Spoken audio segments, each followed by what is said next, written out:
কখনো ঝাঁঝালো বক্তব্য, কখনো অন্যায়ের প্রতিবাদ। ব্যারিস্টার এস এম শাহরিয়ার এখন টেলিভিশন টকশোর সবচেয়ে আলোচিত মুখ। টকশোতে অনেকে আসেন, তবে ধর্ম অবমাননার বিরুদ্ধে কথা বলতে তেমন কাউকে দেখা যায় না।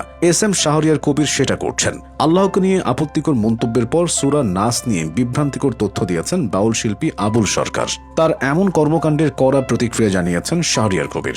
শাহরিয়ার কবির বলেছেন, নাস মানে মানুষ, সেটাকে তুমি বানাচ্ছ নাচ। আল্লাহ নাকি তাকে নাচতে বলছে।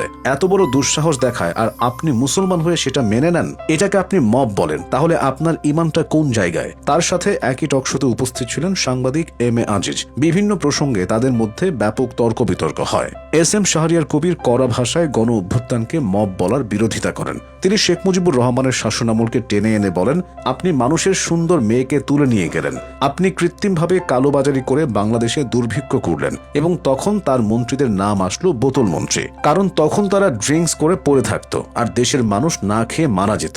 এস এম শাহরিয়ার কবিরের ভাষায় সেটা মব, ৩৬ জুলাই মব না। এম এ আজিজের আগে আব্দুল নূর তুষার ও ডাক্তার জাহেদুর রহমানদের সাথেও বিভিন্ন টকশোতে তর্ক বিতর্ক হয়েছে S M শাহরিয়ারের।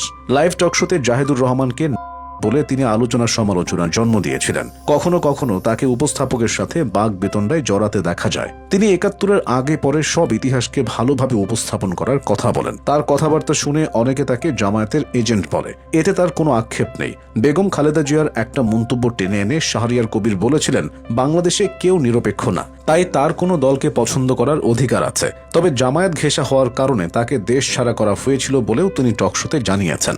S M Shahriar Kabir বাংলাদেশের সুপ্রিম কোর্টের একজন আইনজীবী। নিয়মিত টেলিভিশন টকশোতে দেখা গেলেও তার কাছে সেটাই তার আসল পেশা। তিনি 3S চেম্বার্স নামের একটি আইনি ফার্মের হেড অফ চেম্বার হিসেবে দায়িত্ব পালন করে যাচ্ছেন। এই ফার্মটি ঢাকায় অবস্থিত। মূলত উচ্চ আদালতের মামলা, কর্পোরেট আইন এবং প্রকল্প ভিত্তিক আর্থিক লেনদেন সম্পর্কিত কাজ পরিচালনা করে। শাহরিয়ার কবির শুধু আদালত কেন্দ্রিক আইনজীবী নন, তিনি আন্তর্জাতিক আইন, বাণিজ্য আইন, বিনিয়োগ আইন, আর্থিক প্রকল্প এবং মধ্যস্থতা সংশ্লিষ্ট আইনে বিশেষ দক্ষতা অর্জন করেছেন। তার বিস্তৃত জ্ঞান এবং অভিজ্ঞতা তাকে আইনজীবীদের মধ্যে আলাদা করে চিহ্নিত করেছে। শিক্ষা জীবনে শাহরিয়ার কবির যুক্তরাজ্যের গ্রেস ইন থেকে ব্যারিস্টার অ্যাট ল ডিগ্রি লাভ করেছেন। এছাড়া তিনি ইস্ট লন্ডন বিশ্ববিদ্যালয় থেকে LLM এবং হাডার্সফিল্ড বিশ্ববিদ্যালয় থেকে LLB সম্পন্ন করেছেন। তিনি বিভিন্ন আন্তর্জাতিক আইন কোর্সে অংশগ্রহণ করেছেন, যা তাকে আধুনিক আইন পদ্ধতি, গবেষণা এবং বাস্তব অভিজ্ঞতার সঙ্গে যুক্ত করেছে। এই শিক্ষাগত যোগ্যতা তাকে বাংলাদেশে ফিরে সুপ্রিম কোর্টে দক্ষতার সঙ্গে কাজ করার সুযোগ দিয়েছে।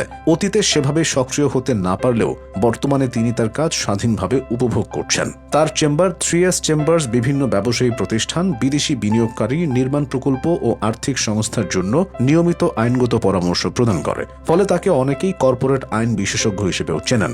তবে সাম্প্রতিক অতীতে একজন আইনজীবীর থেকে তিনি আলোচক হিসেবে বেশি পরিচিতি পেয়েছেন। এই পরিচিতি পাওয়াটাও অস্বাভাবিক নয়। ঝাঁঝালো বক্তব্যে এস এম শাহরিয়ার কবিরের বেশ বাকপটুতা রয়েছে। এছাড়া তিনি শেখ মুজিব ও শেখ হাসিনার শাসনের সমালোচনা করে এবং গণ অভ্যুত্থানের পক্ষে কথা বলেও অনেকের নজরে এসেছেন। পরিবর্তিত পরিস্থিতিতে জামায়াতের সাথে বিএনপির দূরত্ব বাড়লেও শাহরিয়ার কবির সাবেক রাষ্ট্রপতি জিয়াউর রহমান ও সাবেক প্রধানমন্ত্রী বেগম খালেদা জিয়ার ব্যাপারে বেশ ইতিবাচক। অন্যদিকে আওয়ামী লীগের প্রতি তার কঠোরতা বেশ ভালোভাবে ফুটে ওঠে।